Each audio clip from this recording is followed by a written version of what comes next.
How does your chatbot interact and respond so quickly to your requests? But most importantly, what is behind a generative AI chatbot? Of course, there are many complex elements, but at the core, there are two main components. Guys, welcome back to Ivan Venuto Studios. Today we're talking about chatbots. We've talked about Elon Musk, Sam Altman, but what's behind a chatbot? Let's find out together. The AI model is nothing more than a model that runs kind of like the human brain. Then there are physical machines, as if they were its muscles. They provide the brain with the power needed to perform complex calculations. These machines are supercomputers. Pretty incredible name, right? First of all, you need to understand that a chatbot, before being able to respond, needs to be trained. And to do that, there's a process based on artificial intelligence, specifically machine learning, through which the model learns, thanks to a large amount of images and texts that are provided to it. But in practice, how does the model learn? There are three stages of learning in machine learning. The first stage is like elementary school. It's where the model learns linguistic skills and general knowledge. In this phase, the model learns the Italian language. But how are our data used in practice? There are a series of specific texts, like an article, for example. Now let's take a look at an example. So, as you can see in this image, a series of words have been hidden. Now, I ask it to fill in the blanks, like a word puzzle. But the model makes a lot of mistakes. As the chatbot makes mistakes, its parameters are adjusted. This way, it learns to predict the correct word. The model understands a series of related information. The syntactic structure of the sentence, grammar, and then a range of knowledge. The second stage, on the other hand, is like university, because here, the model learns more complex and specific skills. With a series of data, the chatbot learns from the model to follow and perform tasks. The third and final stage is the final exam, where the effectiveness of the responses is checked by a team of real people who review the tasks assigned in these stages. You can also set the behavior you want, including the way and tone in which you expect the model to respond correctly. And it does so in a formal, informal, or playful way, depending on the type of question.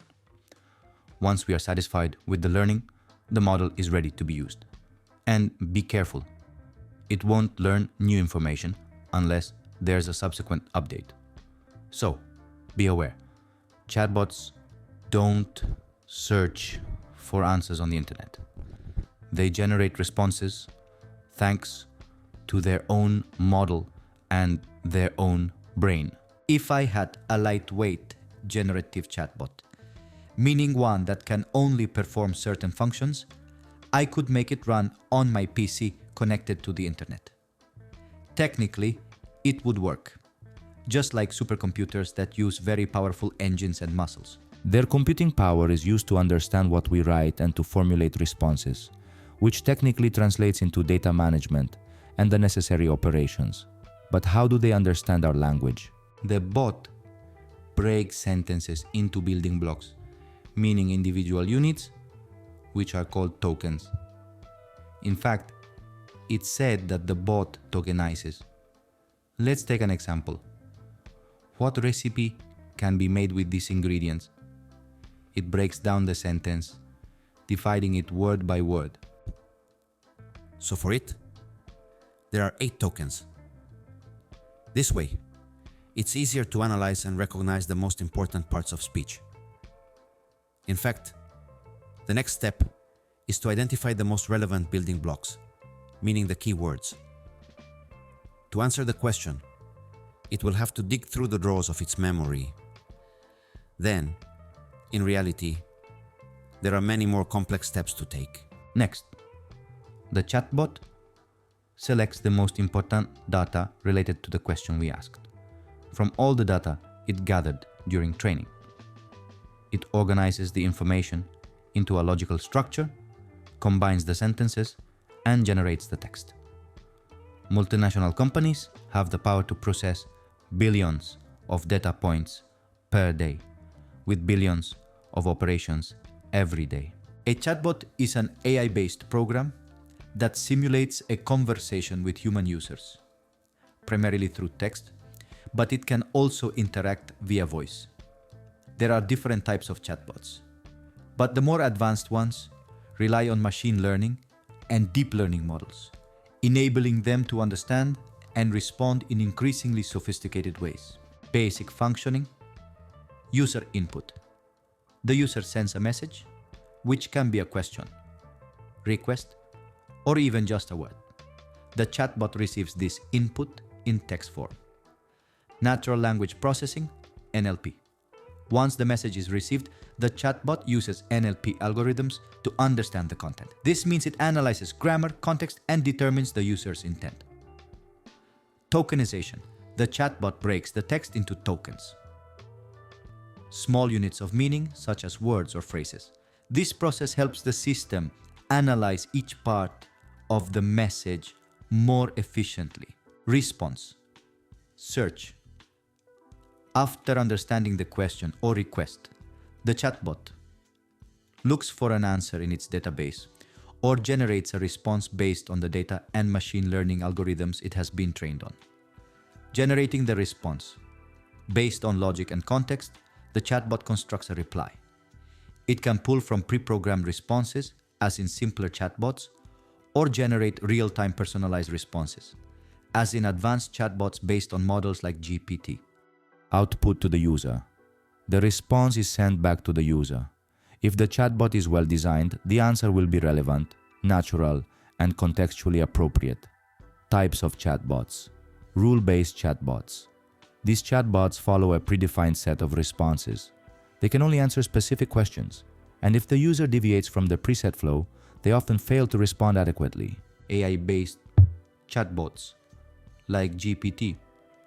These chatbots are more advanced and use machine learning, deep learning, and NLP techniques to understand and respond more naturally and contextually. They are more flexible and can handle a wide range of topics, even those that weren't pre-programmed. Training the chatbot. Data collection. Advanced chatbots are trained on vast amounts of data, text, conversations, articles, etc. Training occurs through a process called supervised learning, where data is labeled and the model learns from these examples. Modeling and optimization. Using deep learning algorithms such as neural networks, the chatbot learns to recognize linguistic patterns, emotions, and intents in a conversation. The more data it's provided, the better it gets at responding accurately. Updates and improvements. As you mentioned, chatbots don't learn in real time, but only when they are updated or retrained with new data. Each update aims to improve the chatbot's ability to answer complex questions or understand different languages. Chatbot applications. Customer support. Chatbots are commonly used to answer frequently asked questions, FAQs, solve common problems, and provide immediate technical support. E-commerce.